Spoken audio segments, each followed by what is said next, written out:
Hey guys, I'm out here on my porch and wanted to talk to y'all about the topic of reclaiming or redeeming your rainy day within your homeschool.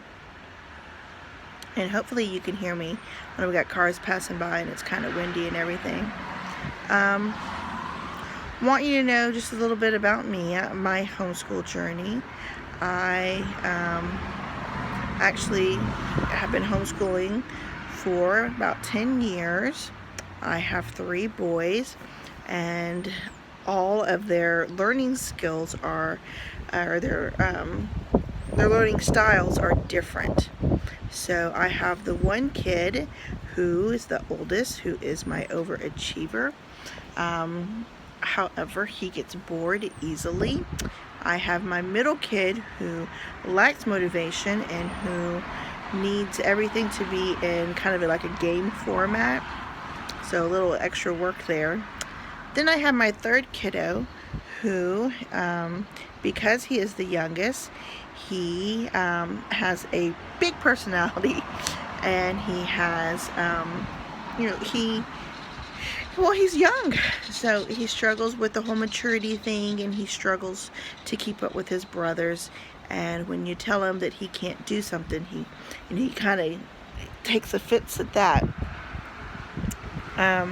So when they were younger, I would my classroom was an independent room from the house, and we set it up just like a classroom. And I had desk, and I had shelves, and I had, oh my gosh, chalkboards, bulletin boards. I had cubbies. I had an arts and crafts center.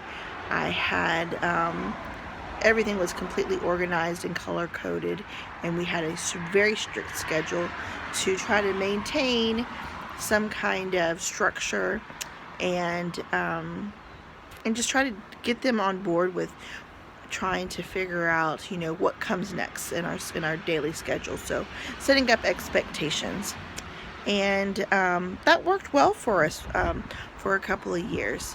We would be getting into the groove of things, and my 2-year-old at the time he'd be getting grouchy. It'd be his nap time. And so I created busy boxes for him, so that these were filled with things that he could only play with during school time. So they were off limits any other time of the day or on the weekends. So these were very special games and manipulatives that he could only play while we were doing school. So just to keep him busy.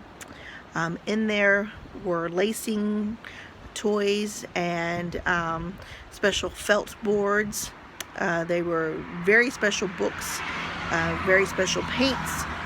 We also had contact paper that we would use, and I would put the contact paper on the tables kind of flipped over so that the sticky side would pop up, and then I would have a Ziploc bag full of like sequins and like pom-pom balls, things of that nature, so that he could sit there and stick it on the contact paper. Something else that we used to keep him busy was tongs. We had tongs and pom-poms and ice trays, and at the bottom of the ice tray would be a number, and he would have to sit there and count the pom-pom balls and put them in the correct ice tray, or also use cupcake muffin pans. So that worked really, really well to keep him busy and keep him on track while he was in that 2 to 3 year old age, just to keep him busy with some some fine motor skills learning while I was dealing with the others, because I would get them settled.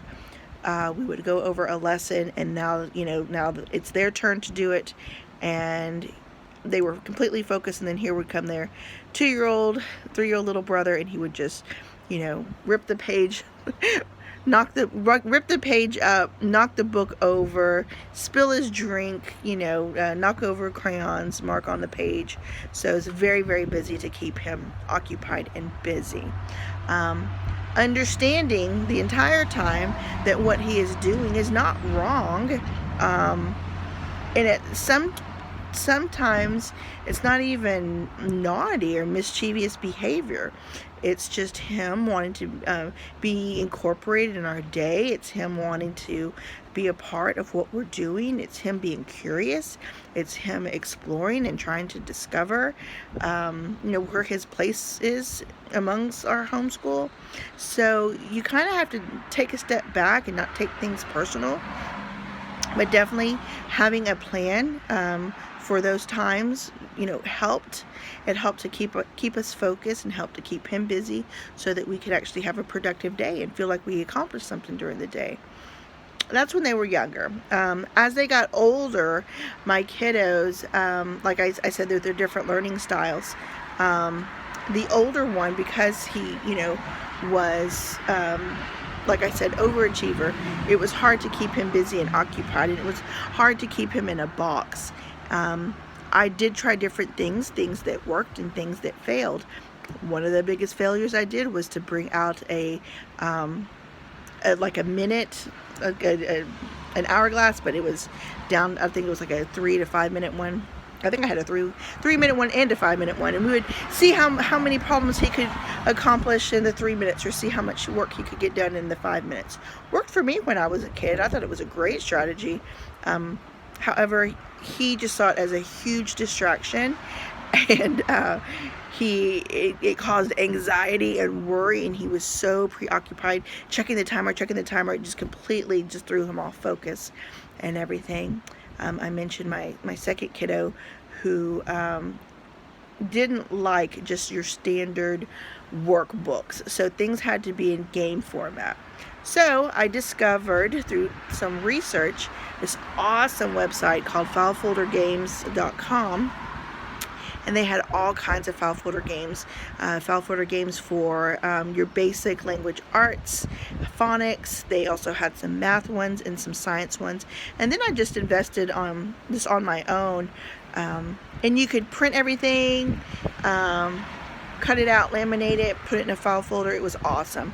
We also did a lot of lap books with him, and that helped to keep him busy because, again, it's just his learning style that was different. And so I expected one thing and I wasn't getting it from him, and he just needed something different. It's different from me, and it's not for a lack of motivation or even focus on his part. It was just a different, he just had his mind worked differently. Once I gave him though the skills, and like I said, the manipulatives, the file folders, oh my gosh, he ran with it, and he learned, and he advanced, and he felt so accomplished, and he felt, just really, really proud of his work and motivated to do more and to complete the task. So that was kid number 2, but again, it's a learning curve. And then, let's see, I guess maybe about the time when they were, oh gosh, I don't know, maybe 8 to 10-ish, we got real rambunctious and real anxious, like kind of like a nervous energy almost. And I kind of relate it to having puppies. And when you have a puppy, if you do not exercise that puppy, the puppy tends to get into things and be mischievous. So you got to exercise the puppy. And so that's what I would do. So we would start our day with a walk around the block, on our bikes, on the scooters, in the backyard, running laps. And if we didn't, I would notice it would interfere with our day. It would interfere with our lack of focus. It would interfere with comprehension. It would interfere with just the ability to stay on task. So once we would get that nervous energy out, again with a walk around the block, or again riding the bikes, the scooter, even just climbing up and down the trees, then absolutely I had their focus, and we would have a good morning of activities, and we could actually complete math, complete English. But you have to be creative. You have to be creative. You have to be open-minded. You have to be, I guess the most important thing is not so committed to a curriculum. Curriculums are awesome and they're great. They are created for all different types of learning styles. So I do want, I'll put a resource down in the comments, because there are some great books on there on how to find the learning style for your kid and what works best for them, with resources and different types of curriculum that are geared towards their learning skills to help them to just be a success. We, just as humans, when things are easy for us and we are good at them, that's what we tend to enjoy. So you are good at math and you have an awesome program that works for you, you're going to enjoy math as a kid. And if reading is hard for you and comprehension is hard, and there is a curriculum that does not work for your learning style, you're going to get frustrated and you're going to feel like a failure, and it's going to be something that you don't enjoy. So be willing to do the research, be willing to not be so committed to a curriculum just because your best friend recommended it to you, or just because it worked for your older child. It might not work for this particular kiddo. So meltdowns. Let's just get to the meltdowns, because I can say all this stuff till I'm blue in the face. Doesn't mean that every day is perfect. Absolutely not. In the days that, again, we have expectations, and for some reason or the other or another, it's just not working. Well, guess what? Your primary focus is relationship, the relationship that you have with your child.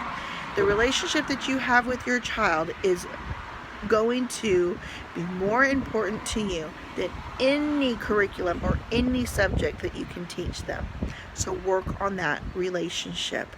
Be sure that that is your primary focus. So in those days where they are just, for whatever reason, the full moon is out or whatever it is, it's just a bad day. And it could be a lack of sleep. It could be something that they ate. For whatever reason, let's work on the relationship that day. Let's call it a day where we are going to rally together. We are going to realize that we're in it together. It's not me versus you. It is, we are a team. I'm not going to give up on you. You don't give up on me. Let's regroup. Let's pray. Let's listen to some worship music. Let's go for a walk. Let's have a treat. Let's go to the kitchen and find some protein. But realize that it's, on those days that they're struggling, you can reclaim the day. You can redeem, just with a little compassion and a little focus, a little recentering.